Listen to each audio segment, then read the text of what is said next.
আলাদা ছবি নিয়ে আসবো, সেই দেখে করলাম। মোবাইলের তো এটা না, ওটা একই জামা, সেম কালার আছে, এই কালার। এটা হাতে কাজ করবো, নিয়ে যেতে পারবে তো? হ্যাঁ। তো হ্যালো বন্ধুরা, কেমন আছো সবাই? আশা করি সবাই নিশ্চয়ই ভালো আছো। আর আমাকে আজকে খালি গায়ে দেখে তোমরা হয়তো ভাবছো যে খালি গায়ে আমি কি করছি। সত্যি কথা বলতে, এই যে গরম পড়েছে, এই গরমের মধ্যে ঘরের মধ্যে থাকাই যাচ্ছে না, প্রায় অসম্ভব হয়ে পড়ছে। আমি তো গরমের মধ্যে একদমই ফ্যান অন করতে পারি না। তার পেছনে একটা বিরাট বড় কারণ আছে। কারণ আমি যখন ভিডিও করি তখন আমি ফ্যান অন করলে ভিডিওটা কেঁপে কেঁপে বেড়ায়। তো সেই কারণে আমাকে ফ্যানটা অফ করে ভিডিও করতে হয়। তো এই গরমের মধ্যে ফ্যান অফ করলে কেমন পরিস্থিতি হবে তোমরা নিশ্চয়ই বুঝতেই পারছো। তো সেই কারণে আমাকে ফ্যানটা অফ করেই বাকি কাজটুকু করতে হচ্ছে।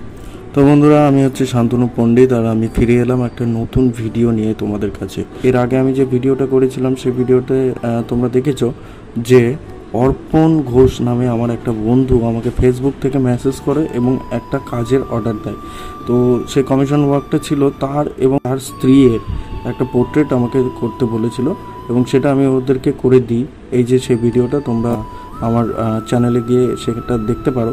তো যাই হোক, সেই পোর্ট্রেটটা তাদের খুব পছন্দ হয়, অর্পণের এবং অর্পণের স্ত্রীর। এবং এরপর অর্পণ আমাকে আবার মেসেজ করে এবং বলে যে তার আর একটা সিঙ্গেল ছবি আমাকে করে দিতে হবে। তো সেই ছবি, তো এই ছবিটা করতে একটা চ্যালেঞ্জিং কাজ এটা। তো কেন চ্যালেঞ্জিং সেটা বলি। কারণ যে ছবিটা আমাকে পাঠিয়েছে, মানে যে ছবিটা দেখে আমাকে ছবিটা করতে হবে, সেই ছবিটা সত্যি কথা বলতে খুবই অস্পষ্ট, মানে একদম ক্লিয়ার না। ও আমাকে বলেছিল যে ছবিটা খুবই পুরনো, আর অরিজিনাল ছবিটা ওর কাছে নেই। তো ছবিটার একটা ফাটা ফাটা ইফেক্ট ছিল, অনেক পুরনো ছবি এটা। তো যাই হোক, আমি চ্যালেঞ্জ নিলাম এক প্রকার, এবং সেটা ড্রয়িং শুরু করলাম। এবং ড্রয়িংটা হয়ে যাওয়ার পর সত্যি কথা বলতে ড্রয়িংটাতেই মনে হচ্ছিলো যে হ্যাঁ, আমার ড্রয়িংটা ঠিক আছে। এবং আমি একজনকে দেখাই, আমার গুরু, তাকে একবার দেখালাম ড্রয়িংটা, যে ড্রয়িংটা ঠিক আছে কিনা। তো সে তো বললো যে হ্যাঁ, একদম ঠিক আছে, তুমি শুরু করে দাও। এবং আমি কালার শুরু করলাম, এবং কালার যখন শুরু করলাম ভাই, তখন আমার চ্যালেঞ্জ শুরু হলো। কারণ যখন ফার্স্ট টোনটা দিলাম তখন একেবারেই আলাদা একজন মনে হচ্ছে। তোমরা নিশ্চয়ই দেখে বুঝতে পারছো যে মনে হচ্ছে না যে আমি এটা অর্পণের ছবি করছি। তো অনেকে সাহস দিল আমাকে, বাড়ির লোকে, যে চেষ্টা করো, ঠিক হবে। তো আমি চেষ্টা করছি, চেষ্টার পর চেষ্টা করেই যাচ্ছি। মোটামুটি 3 থেকে 4 দিন আমি শুধু এই ফেসটা নিয়ে পড়েছিলাম।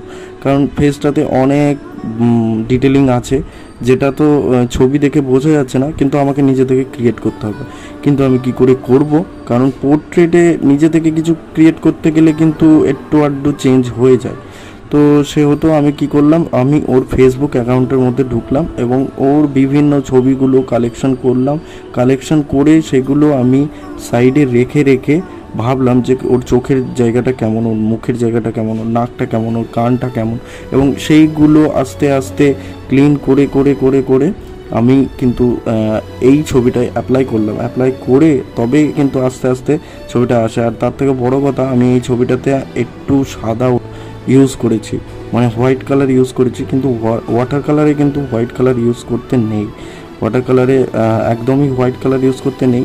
কমিশন ওয়ার্কে অর্ডারের কাজে একটু আধটু ইউজ করলে কিছু হয় না। তো সেহেতু আমি এই কাজটাতে মুখে অজস্র জায়গায় একটু হোয়াইট ইউজ করেছি।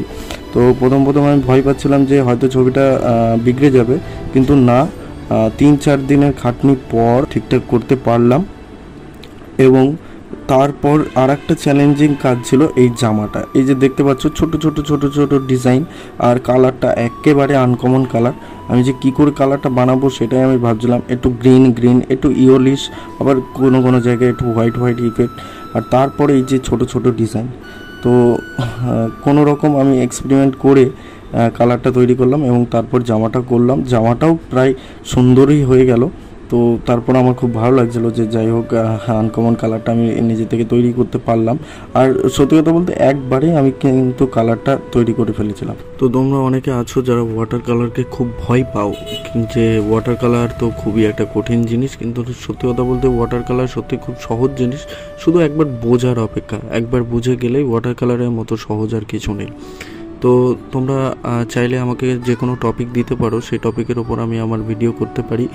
এবং ওয়াটার কালারের ক্লাসও আমি করাই। এবং ওয়াটার কালার তোমরা যদি শিখতে চাও তো কোন বিষয়ে তোমরা ভিডিও চাও সেটা আমাকে জানিয়ে দিও, আমি সেই বিষয়ে ওয়াটার কালারের ওপর ভিডিও করব এবং তোমাদেরকে স্টেপ বাই স্টেপ শেখাবো কিভাবে ওয়াটার কালারটা করতে হয়। তো যাই হোক, আমি এরপর হাতে এবং প্যান্টে কিছুটা কাজ বাকি ছিল, ঘড়িতে কিছুটা কাজ বাকি ছিল, সেগুলো আমি কমপ্লিট করলাম। আর প্যান্টের কালারটা একটু ব্রাউন ছিল, তো ফার্স্টে আমি ব্রাউনের সঙ্গে রেড মিশিয়ে ফার্স্ট টোন দিই এবং তারপর জায়গায় ব্লু ইউজ করি এবং ডার্ক ব্রাউন করে প্যান্টের কালারটা কমপ্লিট করলাম। এবং প্যান্টের কালার কমপ্লিট করার পর যেটা ইম্পর্টেন্ট ছিল সেটা হচ্ছে ব্যাকগ্রাউন্ড।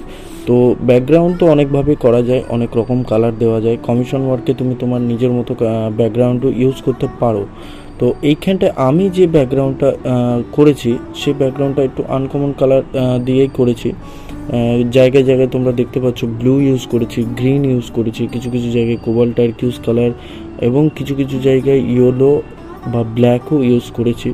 তো ব্যাকগ্রাউন্ডটা কেমন হয়েছে তোমরা অবশ্যই আমাকে কমেন্টে জানিও। আর তোমরাও এরকম ভিডিও আরও পেতে আমার চ্যানেলটিকে সাবস্ক্রাইব করে রাখো এবং আমাকে ফলো করে দিও। আর বন্ধুদের সঙ্গে অবশ্যই ভিডিওটা শেয়ার করো। আর তোমরা যদি ওয়াটার কালার শিখতে চাও তাহলে আমাকে জানিয়ে দিও, আমি যে কোনো বিষয়ের ওপর step by step water colour তোমাদেরকে দেখিয়ে দেবো। তো ভিডিওটা কেমন লাগলো অবশ্যই জানিও কমেন্টে এবং দেখা হবে নেক্সট ভিডিওতে। এখনকার জন্য বাই।